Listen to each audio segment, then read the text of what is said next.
again. No, good afternoon, sir. I'm not going to. You should have given a hand of that. Sir? When you're on the business? Yes, sir. On Friday, I mean.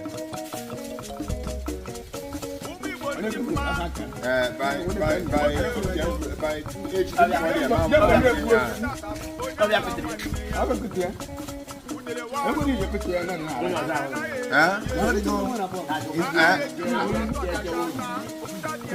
Okay, up one from there. Yeah. Okay, I got the other side of the all right. I'm going to buy I'll put them this week. One hour.